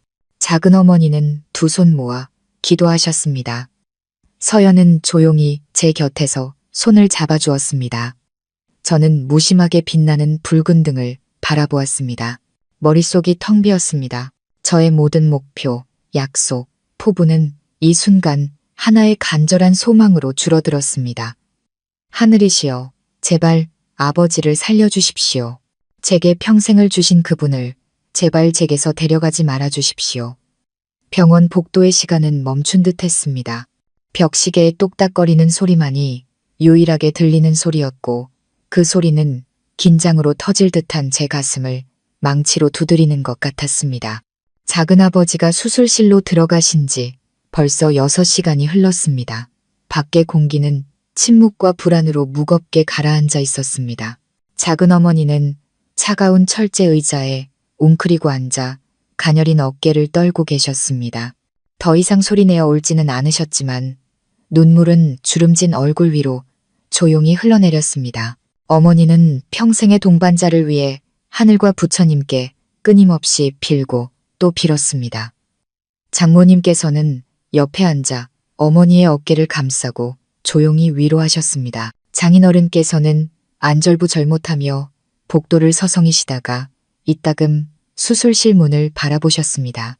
지금 가장 든든한 버팀목이 되어 모든 일을 처리하고 계셨지만 속으로는 누구보다 초조해하고 계시다는 것을 알 수 있었습니다. 서연은 언제나 제 곁에서 따뜻한 손으로 제 손을 꼭 잡아 힘을 주었습니다. 말은 많지 않았지만 그녀의 존재 자체가 제게는 가장 큰 위안이었습니다. 제 머릿속에서는 아버지에 대한 모든 기억이 느린 필름처럼 상영되고 있었습니다. 어릴 적 아버지가 저를 목마를 태우고 온 동네를 돌아다니시던 기억. 제 까르르 웃는 소리와 아버지의 거친 숨소리가 어우러지던 그 순간. 뜨거운 여름날 아버지가 몇 시간이고 앉아 나무 팽이를 깎아주시던 기억. 그 거친 손으로 어쩌면 그렇게 정교한 장난감을 만드셨는지 제가 잘못해서 버릇을 떼면 엄하게 꾸짖으시면서도 밤에는 몰래 따끈한 군고구마를 가져다 주시던 기억. 아버지는 한 번도 저를 사랑한다고 말씀하신 적이 없지만 그 모든 행동이 사랑이었습니다. 부득이하게 제 아버지가 되어 평생을 바치신 그분이 지금 저 안에서 죽음과 사투를 벌이고 계셨습니다. 가슴이 찢어지는 듯 아프고 후회스러웠습니다. 제가 아버지의 고통을 대신할 수만 있다면 7시간, 8시간, 밤이 깊어지자 병원은 더욱 조용해졌고 희미한 등불과 특유의 소독약 냄새만이 남았습니다. 피로와 허기가 몰려왔지만 우리 중 누구도 먹을 생각을 하지 못했습니다. 모든 신경은 굳게 닫힌 푸른 문에 쏠려 있었습니다. 우리가 기다림에 지쳐갈 무렵 수술실 문 위의 붉은 등이 꺼지고 문이 열렸습니다. 수술을 집도했던 의사 선생님이 오랜 시간의 긴장으로 지친 얼굴로 걸어 나오셨습니다. 우리 모두는 벌떡 일어나 그를 둘러쌌습니다. 제 심장은 멎는 듯 했습니다. 이 순간 그의 한마디가 모든 것을 결정할 수 있었습니다. 의사 선생님은 마스크를 벗고 우리를 한번 둘러보신 뒤 지치고 낮은 목소리로 말씀하셨습니다. 수술은 끝났습니다. 뇌 속의 혈종을 제거했고 파열된 비장도 지혈에 성공했습니다. 기본적으로 수술은 성공적입니다. 하지만 환자분이 다발성 외상을 입어 상태가 여전히 위중하고 아직 어떤 것도 장담할 수 없습니다. 환자를 중환자실로 옮겨 경과를 지켜볼 것입니다. 특히 앞으로 24시간이 가장 중요하니 가족분들은 마음의 준비를 하시기 바랍니다. 성공이라는 두 글자를 듣자 온몸에 힘이 풀리며 안도감이 밀려왔습니다. 비록 일시적일지라도 말입니다. 작은 어머니는 그 말을 듣고는 쓰러지셨고 다행히 장모님과 서연이 부축했습니다. 장인어른께서 가족을 대표해 의사 선생님의 손을 잡고 거듭 감사 인사를 하셨습니다. 미래는 알 수 없지만 적어도 우리는 아버지를 죽음의 문턱에서 끌어올린 것입니다. 작은 아버지는 온몸에 각종 기계와 선을 연결한 채 침대에 실려 나오셨습니다. 여전히 깊은 혼수 상태였습니다. 우리는 잠시 아버지를 볼 수 있었을 뿐. 아버지는 곧바로 중환자실, 가족들이 두꺼운 유리를 통해서만 볼 수 있는 곳으로 옮겨졌습니다. 그날 밤 우리 중 아무도 집에 가지 않았습니다. 우리는 병원 복도에 얇은 담요를 깔고 밤을 지새웠습니다. 작은 어머니와 장모님이 잠시 눈을 붙이실 자리를 마련해드린 후 저와 장인어른은 따로 앉았습니다. 장인어른께서 제게 담배 한 개비를 건네셨습니다. 한 대 피우고 정신 차리게. 저는 담배를 피우지 않았지만 이번에는 받아들었습니다. 깊이 한 모금 빨아들이자 쓰고 매운 연기에 기침이 터져 나왔지만 정신이 조금 드는 것 같았습니다. 저는 장인어른을 바라보며 그 어느 때보다 단호한 목소리로 말씀드렸습니다. 아버님, 아버님께서 내주신 병원비는 제가 반드시 갚겠습니다.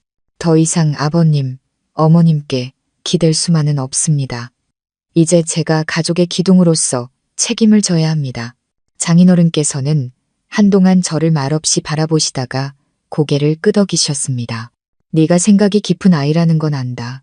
하지만 지금은 돈 이야기할 때가 아니야. 사돈어른 살리는 게 최우선이다. 너는 아버님 걱정만 하거라. 다른 건 우리가 알아서 할 테니. 장인어른께서 저를 안심시키기 위해 하시는 말씀이라는 걸 알았지만 저는 그렇게 생각할 수 없었습니다. 바로 이 가장 어려운 순간에 저는 제가 진정으로 어른이 되어야 함을, 제 아내와 아들뿐만 아니라 이 큰 가족 모두의 버팀목이 되어야 함을 깨달았습니다. 다음 날 아침 아버지 면회 시간을 기다리며 저는 핸드폰을 꺼내 출판사 편집자의 번호를 찾았습니다. 깊이 숨을 들이마신 뒤 통화 버튼을 눌렀습니다. 여보세요, 편집장님. 저는 최대한 침착하고 전문적인 목소리를 유지하려 애쓰며 말했습니다.